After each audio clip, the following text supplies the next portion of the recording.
So you did very well on your $35. No wonder they went out of business. Yes, if they were charging.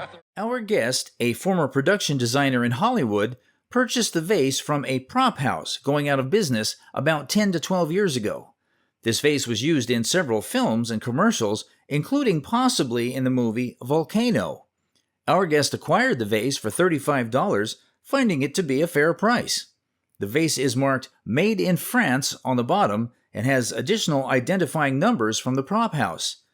The appraiser identified the vase as a piece of hand-carved cased glass with a clear body and A clear body, and it's been cased with a pink model pink cover over the top of it. the pattern was cut away, showcasing the craftsmanship. At auction, a vase like this with its unique history would be valued at Go for $3,000 to $3,500. Really? Really. So you did very well on your $35. No wonder they went out of business. Yes, if they were charging. a remembrance of the goodwill of humans towards fellow humans and the end of human degradation known as slavery. Today's piece is an archive from the Free Will Baptist Church, which includes a letter from a freed slave. The freed slave, whose letter is part of this archive, is Frederick Douglass. Douglass was an American born into slavery and kept in bondage until his escape at the age of 21. The letter was written by Douglass to acknowledge the help the Free Will Baptist Church had rendered him during his escape from slavery.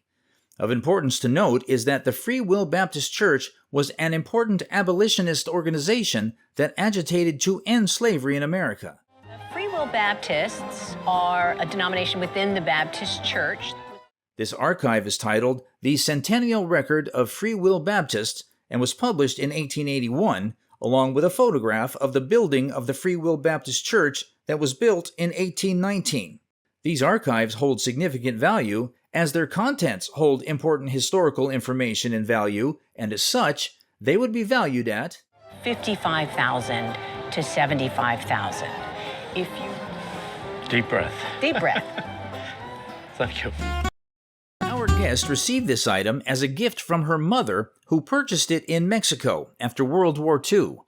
The appraiser identified the piece as an iconic William Spratling design.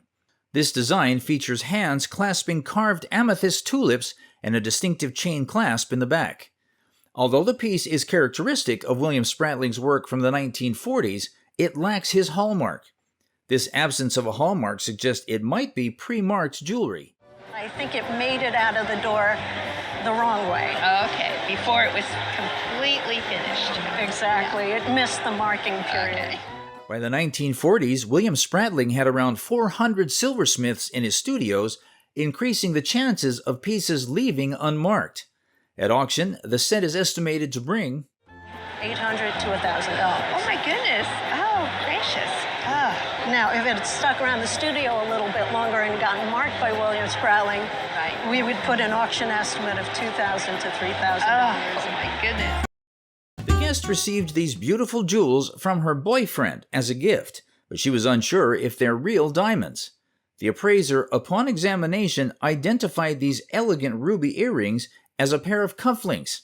Crafted in the 1950s, these intriguing earrings were designed with meticulous attention to detail, with one specifically crafted for the left ear and its counterpart tailored for the right ear.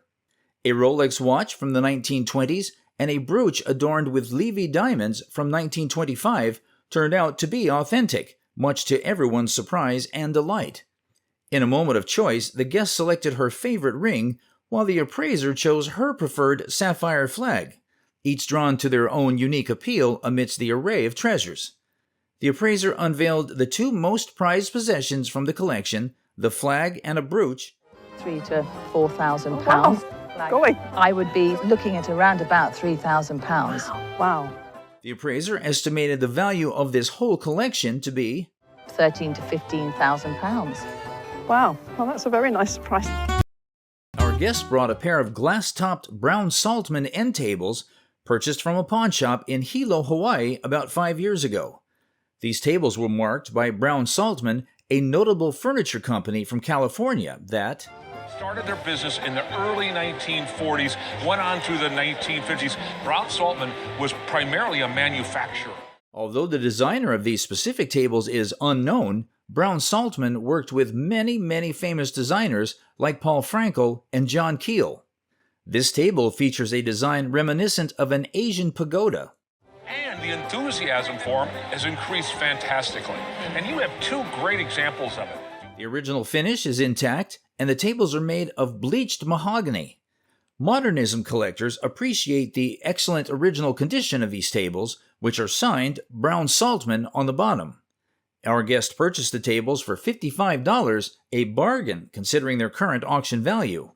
At auction, these tables are estimated to bring about Probably bring about $1,000 to $1,500. Great, I got a good deal then. Got a great deal. We are transported back to the world of classic horror with this Bride of Frankenstein press book. The guest acquired this piece while in Cincinnati from a collector of movie posters. He said if I was interested, and I took a big gulp, and against probably the wishes of my wife, I went ahead and... Featured on the back of this ad campaign poster are several options for posters for the movie, notably one showing Boris Karloff in the role. Karloff, an English actor, portrayed the Frankenstein monster in the horror film Frankenstein. Upon turning the item around, we can discern the main poster with superb graphics. The guest has had this poster framed over the years, greatly preserving the piece. At auction, this piece of American filmmaking history is expected to be worth $20,000 to $30,000 range, and it could very well do much more than that. My wife will be so relieved. I hope she is. You did make a wise investment. Wow. Oh, amazing. It is amazing. A guest brought in a jewelry box that had been inherited by her daughter. The box had originally belonged to the daughter's stepmother, who had died. The guest was curious about the box's origin and wondered where it had been made. The appraiser determined that the box had been crafted in Austria using burled walnut and brass fittings. Additionally, the box was in the Art Nouveau style, dating from between 1890 and 1910. They noted that despite its travels and exposure to various weather changes, the box was in excellent condition. The piece's detailed panels depicted scenes from Grimm's fairy tales, including Snow White and the Seven Dwarfs, Hansel and Gretel, Puss in Boots, and the Six Swans. The interior of the box was fitted and well preserved, making it a phenomenal piece of artistry. The remarkable and exquisite piece was valued at $3,000 and $5,000. Wow. Oh, amazing. It is amazing. A collection of well-made fine pottery is showcased on today's episode. Divided into two sections, the lower pieces were inherited and the upper pieces were purchased by the guest from an antique store. All of the pieces are made by Rookwood Pottery. This collection spans from the earliest days of Rookwood pottery to the present day, beginning in 1880. The earliest pieces were stamped Rookwood in all caps, and one piece is dated 1884. This early piece could have been painted by the company's founder, Maria Longworth Nichols. Nichols was the founder of Rookwood Pottery in Cincinnati, Ohio, United States, and a patron of fine art. Later production pieces from different time periods have different markings, including Roman numerals. Earlier style is often referred to as Limoges style, from Limoges in France. Okay. But it looks Japanese. The collection includes pieces from the mid-30s to the 1960s, as well as present-day Rookwood items. This entire collection of fine-crafted pottery from a company known for high-quality goods is valued at $2,000 and $2,500 on that. Thank you. Owning a piece of jewelry is never a wrong move, and that's exactly the case with this ring brought in by the guest. This ring is absolutely magnificent and has a sapphire set in a well-detailed gold band. The sapphire displays a deep blue color, which is typical of high-quality stones, and on the piece is a carving of Julius Caesar done by Castellani. Famous jeweler working in the 19th century in Europe. Castellani was the Italian jeweler who initiated the archaeological revival movement in the mid-19th century. This ring is highly sought after by collectors and connoisseurs of fine jewelry and would be valued at... It's worth £5,000. Oh my God. Wow. Wow. That's wonderful. Guest got this light fixture with the house when they bought it. It was made by Tiffany Studios. These are Tiffany glass pieces in metal frames held together by sturdy links. Links attached to this original cap with double wire. Everything is in 100% original condition, including the original cap, chain, and ceiling cap, all authentic Tiffany. Patterned in the glass is called chainmail. Tiffany was inspired by Moorish designs for these fixtures. In a retail gallery, this would sell for $20,000 and $25,000. Wow, that's wonderful. The guest showcased a painting which belonged to his mother, who was an art collector. She purchased the item in the mid-1960s for about $1,000. The appraiser meticulously examined the artwork, marveling at its dramatic scale. The remarkable piece depicted a man in luxurious fabric seated on a circular stool. The man was examining scriptures with ancient bronze vessels nearby. The atmospheric setting was enriched by intricate details like coral beads adorning a hand, showcasing the captivating interplay of colors. Moreover, the background featuring bamboo added to the painting's striking composition. Despite lacking a signature, the appraiser dated it back to the early Ming Dynasty, around the 14th or 15th century. Given its rarity and historical significance in the Chinese art market, the value suggested was $40,000 to $60,000 in an auction sale. That's fake. Oh, you're kidding me. Oh my gosh, really? This guest bought this piece of jewelry at an auction 20 years ago. About 20 years ago, my husband and I were in New Orleans. I love the auction houses, and we happened to walk by, and I saw a baroness was having a bunch of her pieces. This is a ring with a European cut diamond. The diamond has an older European cut and weighs about 5.80 carats. The color grade is K. All these factors add up to make this stone a VS2 diamond. So we're going to call it a VS2, though I do believe it's a better quality stone. The intricate design and timeless beauty of the ring captivate all who see it. It's a true testament to the craftsmanship and elegance of a bygone era. Preserved in excellent condition, this unique piece of jewelry is worth at least $130,000. Oh, you're kidding me. Oh my gosh, really? A historically significant manuscript of the Star-Spangled Banner from 1917 was presented, stemming from an effort to standardize the national anthem as requested by President Woodrow Wilson. The task was undertaken by 5 distinguished musicians: Walter Damrosch, Doc Earhart, John Philip Sousa, Oscar Gantvort, and O.G. Sonic. Each of them contributed their interpretation of the anthem, and a final version was selected through vote collection. The manuscript in question was gifted to the guest father by Dr. Gantvort, one of the 5 appointed musicians.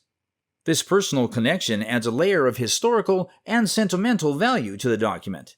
While it's uncertain if each contributor kept a copy, this manuscript, at auction, is valued at in the $10,000 to $15,000 range. Wonderful. The most fascinating thing you'll see today is this door. The door is an intriguing door crafted in the 17th century. It's a continental type of door that stands out due to its size, and because of this, one could mistake it for a dungeon door. There are engravings on the door that signify the work of an expert. Some of the engravings, like the hanging cauldron, are finely done. We've got a still, some tongs, and again a fire at the bottom. I don't know whether you ever considered the square at the bottom with the numbers in it. That's actually a magic square. The engravings confirm that the door belonged to an alchemist. John Lennon stayed in 1964 when the Beatles stayed at Holdsworth House. He said, well, it's a witch's cupboard. So we've called them the witch's cupboard ever since. At an auction, this dungeon-like oak door would retail for maybe £5,000 to £8,000. Ooh. We are presented with an old archive of items from the Klondike Gold Rush. This guest came into possession of the collection from her mother's great-great-grandfather's brother. The gold rush started when the discovery was made public in 1897 in San Francisco. Now there was gold found in Alaska. Your great-great-uncle would have been part of that stampede. Included in the archive is a map with markings of the Klondike region where the gold was discovered. There's also a diary, and contained within its yellow pages are accounts of day-to-day activities on the quest for gold. Lastly, there's an old photograph from that time showing a cabin where the guest's ancestor stayed during the gold rush. Altogether, this archive has historical significance to American history.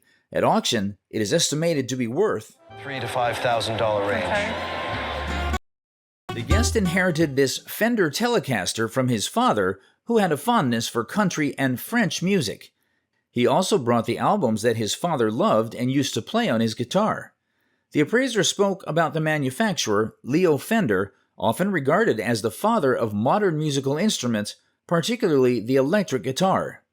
This guitar boasted all the classic features of Leo Fender's guitars from the 1950s, but what made it unique was that it was a left-handed model. Typically, the company mostly produced right-handed guitars. It had a rare black pickguard on the body, and the slotted head screws were positioned on different sides than usual, indicating that it was one of the earlier designs by Fender. The initials on the guitar suggested that it was crafted by Thaddeus Gomez in the 1950s, possibly marking it as the first left-handed guitar produced in that batch by the company. The condition of the guitar suggested it had been well used, with some cracks, minor touch-ups, and a missing switch tip. The appraiser commended the piece, and much to the guest's astonishment, he valued it at, given the condition missing its case, I'd value this at $30,000 to $35,000. Today's episode is quite peculiar, as it showcases some fantastic venues across Britain. These venues celebrate the 40th series of the Roadshow, and we'll show some of them. One such venue is the Abbey Pumping Station, located in Leicester. Then there's the Black Country Living Museum in Dudley. Another venue is the Majestic Floors Castle in Kelso, Scotland. And who wouldn't be fascinated by Castle Howard in North Yorkshire? At Stowmarket, Suffolk, is the Hemmingham Hall, and in Wales, another majestic structure, Cardiff Castle. All of these wonderful structures and venues are a fantastic celebration of the 40th series of this wonderful show. If there's any interest in visiting any of these venues for an appraisal of your most cherished antique, contact the website. Imagine a collection of hats that have their own room. As interesting as it sounds, this collection of hats here has its own room. This collection of hats contains over 300 hats, and each hat has a range of applications from wearing to an event, to church, or to visit a friend. And as a teenager, it used to be the thing on the way home from school to drop into shops and try these hats on. What's special about this collection is that it mostly contains vintage hats, and this is something we don't often see in a lot of collections. This collection is beautiful owing to how it has been maintained in quality. In a proper auction market, how much do you think this collection of hats would be worth? Have you had anyone assess your collection? No, not yet. This magnificent silver piece holds a significant historical and sentimental value for its current owner. Passed down through generations, it is attributed to the renowned artist Ilya Shor, a name deeply intertwined with the family's legacy. Shor's artistic prowess spanned various mediums, including woodcuts, painting, silver, gold, and sculpture, with a predominant focus on Eastern European Judaica themes. This piece under discussion, a sizable silver creation marked Paris, stands as one of Shor's largest works known to the appraiser. While Shor's career was tragically cut short with his untimely death in 1961, his artistic contributions were swiftly recognized posthumously, earning him acclaim as a leading American Judaic metalworker and artist. Crafted with intricate cutwork depicting scenes from shtetl life, the piece bears witness to Shor's exceptional skill and artistic vision. Despite lacking a specific ceremonial or ritualistic purpose, its design captivates with its romanticized portrayal of Jewish themes. Given the rarity and uniqueness of the piece, the appraisers suggest an auction estimate between $100,000 and $150,000. Oh my goodness. While the owner expressed no intention to part with the piece, the appraisal served as a reaffirmation of its remarkable value and legacy within the family's possession. Some quite colorful sets of posters are presented on the show today. They're a genre of posters from the early 1900s called work incentive posters. These types of posters were popularized by a company called Charles Mather and were printed in Chicago by the Sheldon Clare Company. Different images are instilled on these posters, each depicting different things, including approaches salesmen of that era could take. And so each one of these is instilled with an image that would have gone up in businesses to impress upon their salesmen how they could be better salesmen. Another interesting poster depicts Rodin's thinker in business development. The thinker wins. And this is a great image. It's got zeppelins and airplanes, cityscapes in the background, these wonderful Art Deco representations of modes of transportation. These posters collectively depict a snapshot of the 1930s American working class and would be valued at $400 and $600 each. Wow. I couldn't even imagine that. A royal collection is what we have here today. The collection consists of different miniature statues, a horse sculpture, and other items. The horse was inspired by a very famous bronze sculptor whose name is not revealed, and it represents the Derby winner of 1863. Each item was broken down and its significance explained to the Queen. There was also a cup that held a family connection with the Queen. This cup belonged to the Queen's aunt and was a significant part of her aunt's life. As royal items, how much do you think each of these would sell for at an auction? An intricately carved paintbrush pot depicting scholars and a mountainous landscape was brought in, believed to be from the mid-1800s during the Qing dynasty.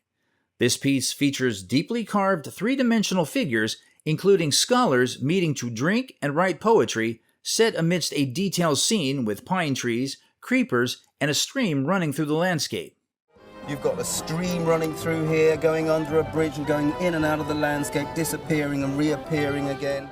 It was crafted from Huon Huali wood, renowned for its quality in creating fine objects. This incredible item, owned for over 50 years by the guest, was purchased during a holiday in Lewes, England. Intricately carved, this paintbrush pot has faithfully served its original purpose of holding paintbrushes. Beautiful pot, originally bought for a modest sum, holds significant value today, which is 50 pence today in a sale in the right place would be £5,000. Really? Really. The look of this portrait suggests the painting of children from a wealthy background. Only an expert can create such a fine painting that pays so much attention to detail. The painting, which is oil on canvas, features what appears to be two children.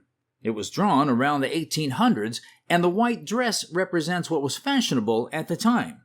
The painting is of American origin and represents one of the finest American folk art pieces.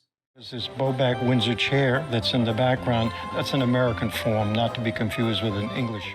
A distinct feature of this painting is how the figures are not smiling, which was very common during the 1800s as people were rarely painted smiling. In today's auction, this rather distinct painting would retail at the price of $8,000 and $12,000. This appears to be an original Van Dyck piece. The guest purchased it at an antique shop for £400. Anthony Van Dyck was the artist responsible for creating this masterpiece. Van Dyck was a Flemish Baroque artist who became the leading court painter in England. He was best known for his portraits of the aristocracy and was an important innovator in watercolor and etching. He had a dominant influence on English portrait painting for over 150 years. It is uncertain from which period this piece was created. An old master. It looks like a 17th century picture. It looks like something that you might think of as Van Dyck. The frame of the piece bears his name, but there is no signature or inscription on the artwork itself. Presented in very poor condition, this piece has gathered dust over the years. After proper restoration, if it is found to be an original, what value will it accrue? This unusual rug has a pattern never seen before. The pattern is owed to the brilliance of the Native Americans of Navajo origin. It's made from wool and Germantown yarns, which at the time were popular in rug making. Usually dark blue, some of the earlier ones would be indigo and black. It was also made in 1890, which was the century the Navajo developed an interest in Germantown fabric. The rug has color variations that ultimately increase its appeal. The rug was particularly unique, making folks develop a keen interest in them. The market for rugs is profitable, and this rug would auction there at $10,000 to $15,000 auction evaluation. Wow. That's very good news. Thank you. A poignant letter from the First World War, dated October 4, 1916, was brought in. This heart-wrenching letter was addressed to a woman named Vera, in which Harry, a young soldier from the 1st Tempered Regiment, confesses his love and regrets not proposing before his death. When I saw this, I thought it was the most moving letter I had ever seen. Found in a suitcase of inherited memorabilia from the guest's grandmother, the letter revealed a deep, tragic story. After the grandmother's death, the letter was found alongside other mementos, including a photograph of Harry. A memory of a young soldier who never returned was a necklace given to her by her grandmother.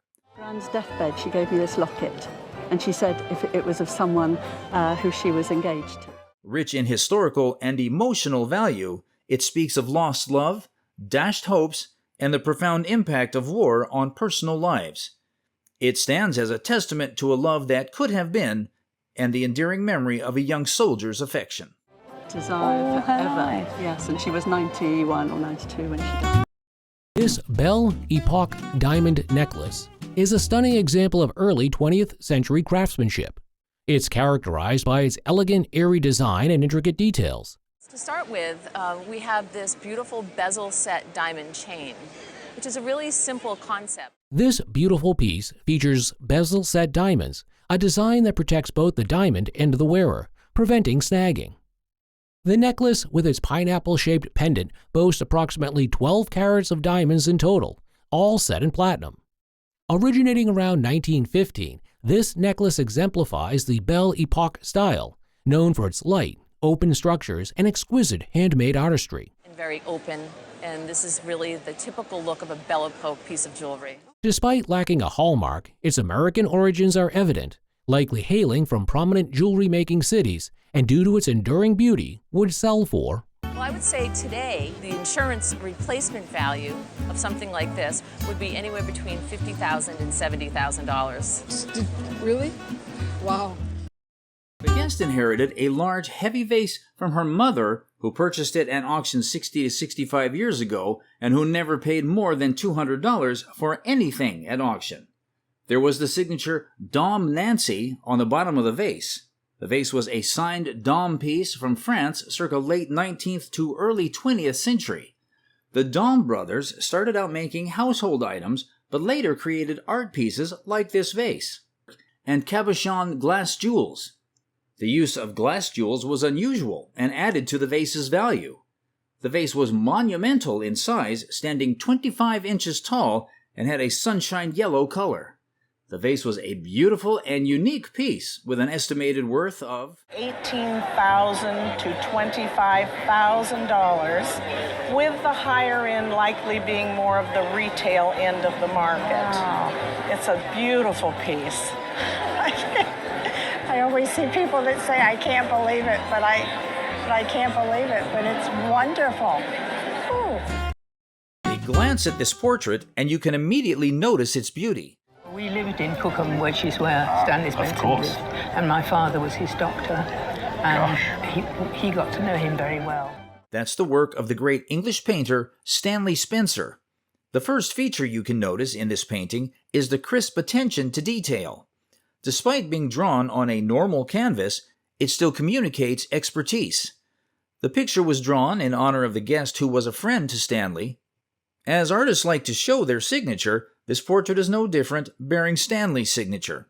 It resembles a modern-day portrait due to how much work was put into it. Today, with its features, this painting would auction at £10,000 to £15,000. Wow. I think we'll take it to the gallery in Cookham. Really? Yeah, really. I mean, it's a very rare... This Cupid doll was passed down through the guest husband's family, from his grandmother to her daughter, and then to the guest. Our guest is fond of the doll and wants to know more about it. The appraiser identified it as a Cupid doll designed by Rose O'Neill, made between 1913 and the 1920s. This specific Kewpie is an action Kewpie, featuring a Kewpie with two baby Kewpies, likely Porcelain may be made by a company called Hertwig, which was a German company that produced lots of nice little novelty figures. The appraiser pointed out the blue wings on the back, a characteristic of authentic Kewpies. Originally a novelty item for children, it would have cost 25 to 50 cents when new. In its good condition, this rare action Kewpie is now valued at Between $4,000 and $5,000. Really? Yeah, really. I mean, it's a very rare. Our guest's grandmother received this ring from the guest's grandfather as an engagement present when they married in 1915. The guest thinks the ring features a canary diamond and is made of platinum, but it has never been appraised. Appraiser explains that canary is an outdated term, and the diamond is A fancy, intense yellow color diamond. The value of the diamond is determined by its saturation of yellow. This diamond is estimated to be about a half a carat based on its millimeter gauge. The ring has detailed platinum work, popular around the time of their marriage in 1915. Our guest shares that the grandparents might have connections to Spokane, Georgetown, and In medical school at Harvard, so I'm not sure if that had any influence where he bought it or not. the appraiser notes that the ring likely comes from a fine East Coast jeweler, though it is unsigned. This ring's fine platinum work and garland motif add to its value. The appraiser estimates the ring's auction value to be at $4,000 and $6,000. Great. Yeah. Great. Beautiful. Yeah. A guest presented a silver tea service that was a wedding present to her great-great-grandmother. The appraiser disclosed that the tea service was sold by Hyde and Goodrich, a prestigious retailer in New Orleans. The item was crafted by a local New Orleans silversmith firm known as Kutchler and Himmel. The base of the sugar bowl bore a mark from the firm, suggesting they produced the entire set for Hyde and Goodrich. The particular set featured beautiful grape leaves and vine designs. Moreover, it exhibited intricate detailing and was in pristine condition. The appraiser noted it was missing a finial and had a few dents, which could be repaired to increase its value. The rare and valuable piece's estimated value was $10,000 and $15,000. Oh my God. She brought a china-headed doll and a bear, gifts from her mother who passed away when she was 7. The 1919 Armand Marseille Dream Baby doll showcases exquisite German craftsmanship. These dolls have bisque heads, closed mouths, and sleep eyes. These dolls evoke nostalgia with their serene expressions and delicate features. Her bear had a button in its ear bearing Steiff and a double underlined F. Margaret Steiff, the bear's designer, had polio at 18 months in 1847. Mohair-made bears stuffed with wood wool usually have glass eyes and fully jointed limbs. With delicate porcelain features and lifelike eyes, the appraiser valued the AM Dream Baby doll Around $125 to $150. And for the bear with an awe for its craftsmanship, the appraiser valued the item $900 and $1,200. If it is a white that has discolored with time. Our guest owns an Olivia de Havilland suit worn in the movie Princess O'Rourke. Acquired from a friend of her husband's who was Debbie Reynolds' assistant, the suit was part of a collection saved by Reynolds and Jane Withers during studio financial troubles. Purchased for $50, the suit comes with a lobby card and this photograph you have shows her in a scene from the movie wearing this identical suit. Yes. it features a Warner Brothers Studios label with a catalog number specific to the movie. Despite some moth damage, the suit's value lies in its historical significance rather than its condition. Our guest is advised to store it carefully in acid-free tissue to preserve its value. A 1940s suit like this, with its intricate hand-stitching and historical provenance, would typically sell for Generally would sell on the market for about $150 to $200 tops. Insurance value would be around $1,500 for the suit. Oh my gosh. This guest presented a dedicated vase on the show. She bought the vase from her sister's antique shop in Europe. This vase is more than meets the eye. It features a variety of arts and styles. It was crafted in the English arts and crafts ceramics style, manifesting the influences of the medieval guild, Renaissance and Revival, and the European arts and crafts movement. Upon inspecting the vase, we can discern it is dated 1900 and was made by the Della Robbia Company. A company from Cheshire, which was in operation from 1884 until 1901. However, the artist's signature can't be traced to any known artist yet. At auction, this elaborately designed piece of pottery is estimated to be worth Auction, I would evaluate the piece between $3,500 and $4,500. Goodness. Many people think that spurs are just used to control a horse, but to a cowboy or rancher, spurs are much more than that, and they represent a declaration of style among cowboys and ranchers. Vintage spurs, on the other hand, are relics of Western heritage and craftsmanship. It's quite funny that most folks don't know that spurs are of two shapes in Texas. The first spur here is mounted with copper to give a firm grip to its recipient. Let's talk about this more delicate style here and very decorative. Tell me about these. Those center spurs were made by J.R. McChesney. McChesney spurs tended to be more light and delicate than a lot of other Texas spurs. While the second spur is more delicate than the first. The third spur was made by one of the most important spur makers in Texas. These spurs probably date to the early 20s, late teens, and they would probably bring $1,200 to $1,500 for the pair. Each of these spurs are distinct in their own ways and would auction at the price of... Those spurs would bring $5,000 to $8,000, a little on the lower end because they've been cleaned. So like furniture and other things, we want them in their natural state. Leave them alone. Our guest brought in a Mickey Mouse band, believing it to be old. The appraiser confirmed that the band is indeed old, dating back to the 1930s. The appraiser pointed out the long, pointy-nosed design of Mickey, characteristic of the early versions of the character. Interestingly, the band is made in Germany, which is considered better quality compared to similar items made in Japan from that era. This band is in remarkable condition with no chips or breaks, which is rare for such items. The appraiser estimated the value of the Mickey Mouse band to be $900 and $1,200. Wonderful. Thank you for bringing them in. Wonderful. Really? Oh my goodness. That's fun. Oh, that's exciting. This peculiar artifact was inherited by the guest from her mother. It's in a small bookstore on the mall in Lahore, and I loved it, and I didn't buy it the first time I saw it.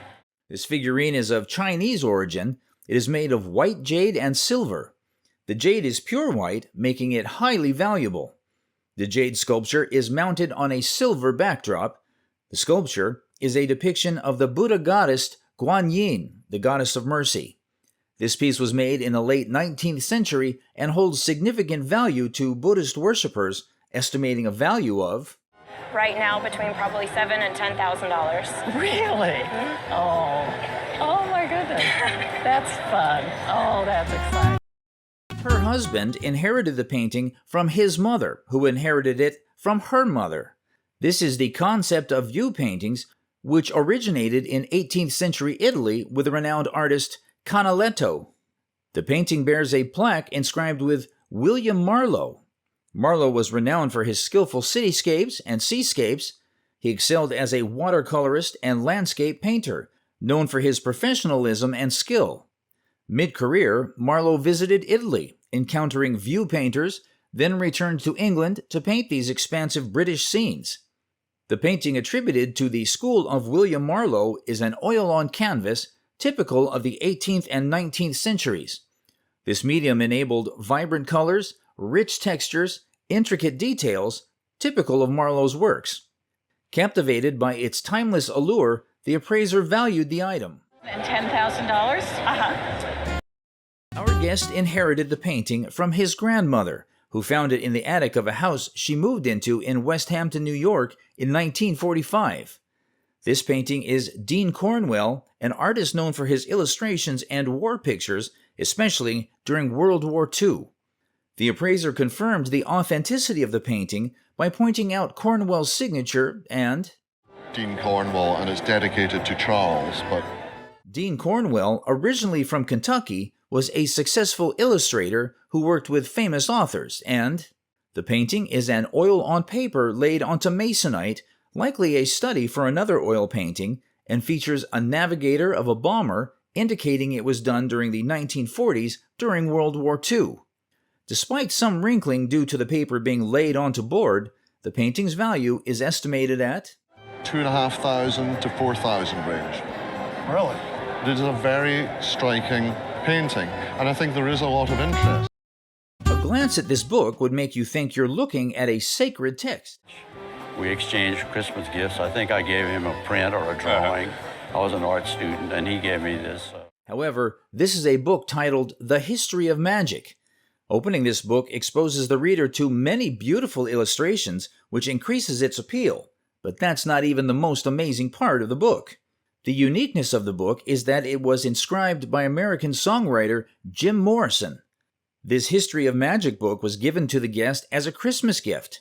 Jim had an avid interest in the occult, so this explains his reason for choosing this book. Intellectually deep person and well-read. Given it was signed by an icon at the time, this book would auction at It's $8,000 to $10,000 at auction. Yes. Wow. Yeah. I'm surprised. The younger generation will never know how bread was toasted in the early days. Unlike nowadays, when toasting is easier and more automated. Well, it looks like the day it was made. I'm just going to turn it over so we can see where it was made. It has a mark on the bottom telling us that it was made by the Toastrite Company. In the earlier days, toasting bread was done with the use of blue willow toasters like this one. Is the condition that it's in. So it almost looks as if it's never been used. And in fact, you have the original cord with it. I'm going to plug it in and we'll watch it get hot. One of the best features of vintage toasters is that, for a toaster made during the late 1920s, it has maintained its longevity.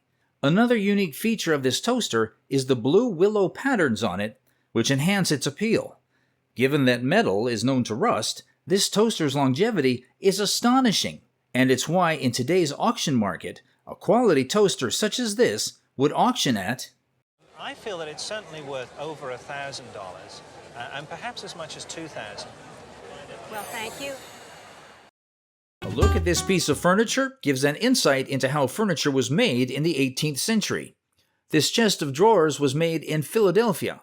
And it was made in Philadelphia between probably the years of 1745 and 1760. It represents the vast furniture-making culture of Philadelphians. The shine from the chest of drawers is really appealing and shows superior craftsmanship. The details put into the crafting of this piece of furniture are superb. The chest of drawers also features figured walnut as decoration. Another distinct feature of the furniture is its size, which is quite noticeable. Given its Philadelphian history, this furniture would auction at of $12,000 to $18,000 on this chest. Oh, really? On this chest? I would never have known that. I am really surprised and delighted. A beautifully painted vase featuring a baluster shape and intricate decorations was brought in. It includes an S-scroll handle in the form of a linger mushroom, symbolizing long life and good luck, as well as a wand symbol, a twin fish, and a Buddhist emblem, all representing good fortune and prosperity. Suspended from it is what you call the swastika. Well, it's not. It's actually called a wand symbol. This amazing vase entered the family in the 1950s as payment for electrical work from a Chinese gentleman in Washington, D.C. Though marked as from 1736 to 1795, the vase was made in the 1920s or 30s. During this period, many factory workers from the imperial kilns continued creating items in traditional styles after the fall of the last Chinese dynasty in 1911. Though it was not intended as a fake, it is a well-crafted reproduction of an 18th century design. Due to rising collector interest, the vase value has significantly increased, currently estimated to be worth $8,000 to $12,000. I am really surprised and delighted. This is a naval chair from the Battle of Camperdown. It was recovered from part of the Dutch fleet led by Vice Admiral Jan Willem de Winter. The battle was the most significant action between British and Dutch forces during the French Revolutionary Wars, resulting in a complete victory for the British. The chair is made from oak wood and is deeply carved. Cannons, cannonballs on the side. This wonderful British falward anchor, which is pretty typical of insignia from the British fleet around the 18th century. And this is made of oak. It is made in a Regency style, referring to when Prince George was regent of England, dating back to the early 19th century. It bears several designs and embellishments which add to its value, summing up to $3,000 to $5,000, with the expectation that you get the right people in there and it could go as high as 10. So I would say 3 to 5 conservatively, with great upward potential. After art school, he worked for Karl Bernhard, Lucian's son, declining Lucian's monetary offer for favors and accepting only a portfolio. Lucian Bernhard, a renowned German graphic designer, created iconic posters in the early 20th century. These artworks demonstrate his profound influence on graphic design and typography, with 36 personally crafted typefaces. For Priester Matches, it's his debut object poster, hailed as one of Bernhard's sac-placat-style masterpieces. Here is Excelsior Tires, a gouache painting featuring the artist's signature in the lower left corner. This one is a study for a Bleichert Conveyors poster featuring the artist's signature in the upper left corner. Bernhard's Manoli Cigarettes posters feature bold design with minimalistic imagery and text.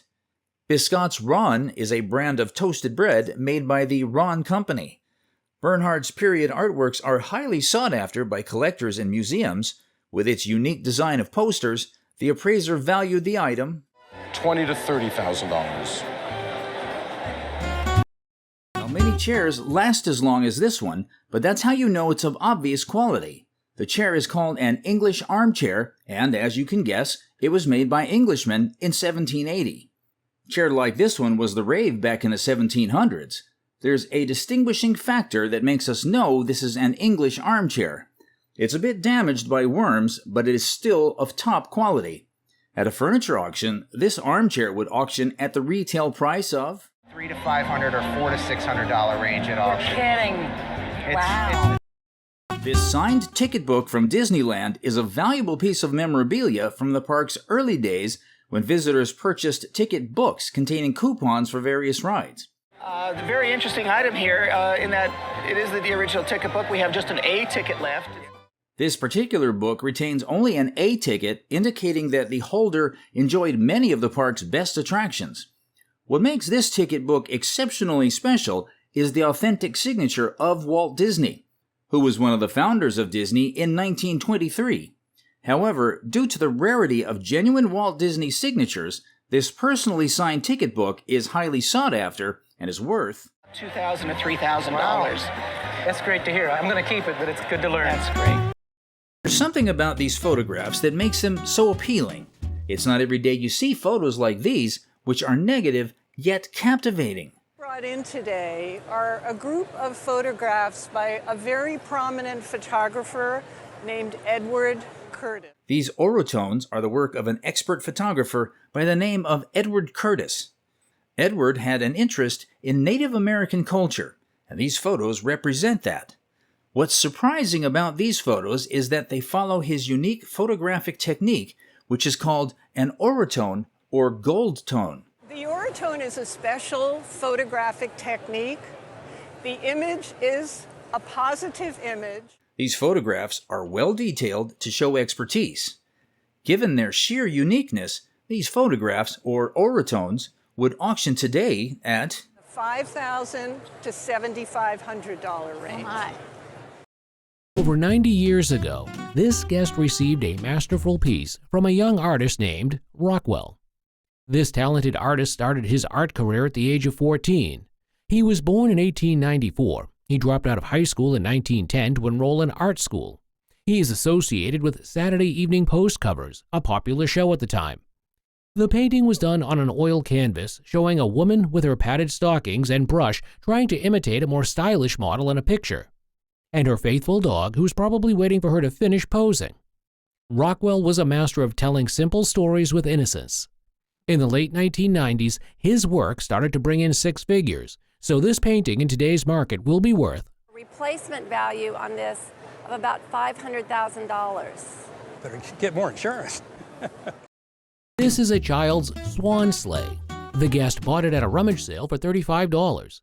It's an American pine sculpture with its maker unknown because it wasn't mass-produced at the time. It was made lovingly by someone to give to a child. Beautifully carved and constructed in terms of folk sculpture, it is utilitarian. Featuring a screw to make the head stronger so that when held during a ride it doesn't break. And it would have been a unique piece if not that bigger sizes of this have been made. Another sled, same form, surfaced. Oh. And it's approximately twice the size of this one. Interestingly, it also has a metal brace inside curved with the shape of the wing. Also beautifully shaped wood runners and a metal handle. This swan sleigh ride made out of love would cost somewhere around $20,000 to $30,000. Oh my gosh. I could just cry. I had no idea. This colorful painting beautifully captures the allure of nature.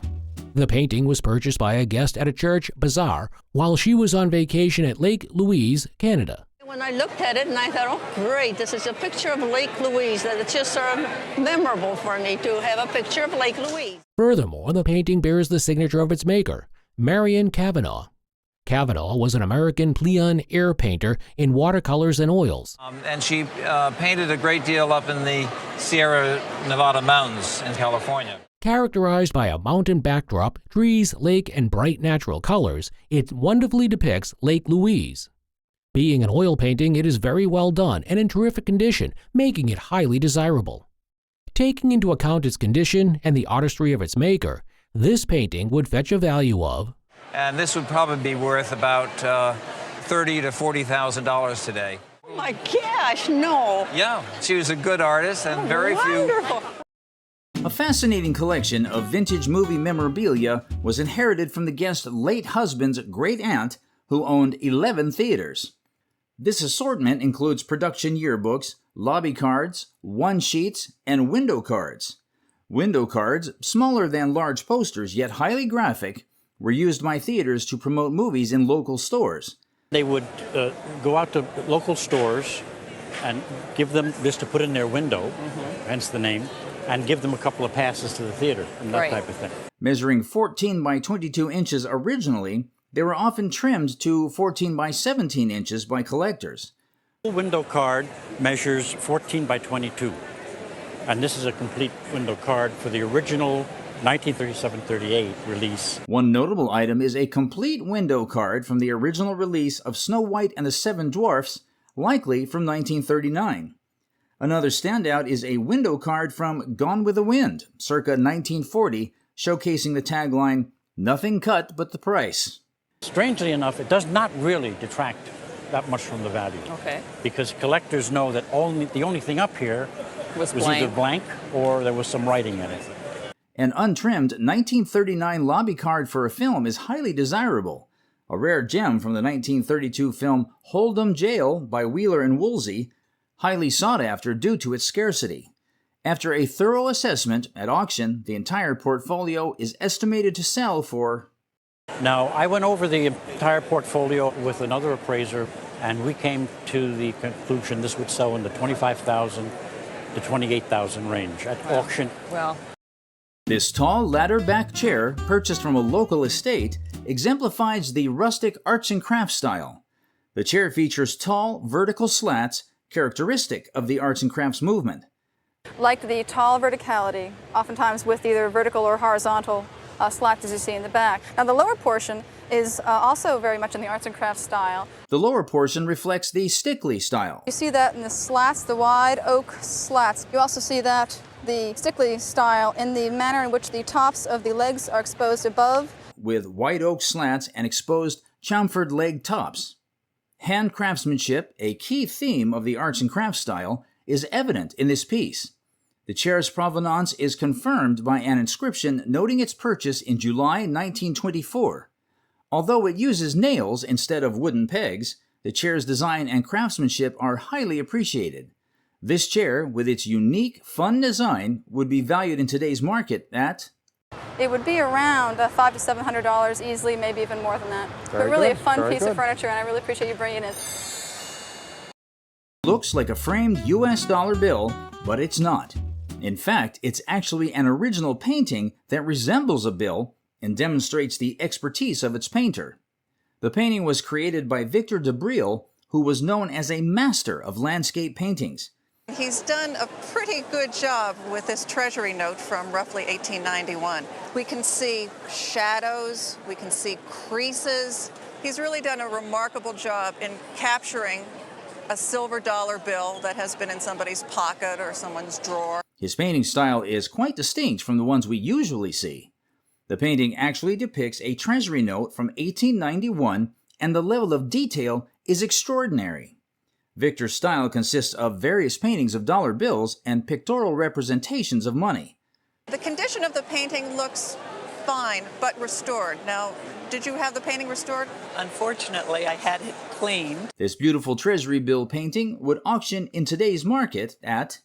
is worth, for insurance purposes, about $15,000. Oh, so little do we know about things that we have with us.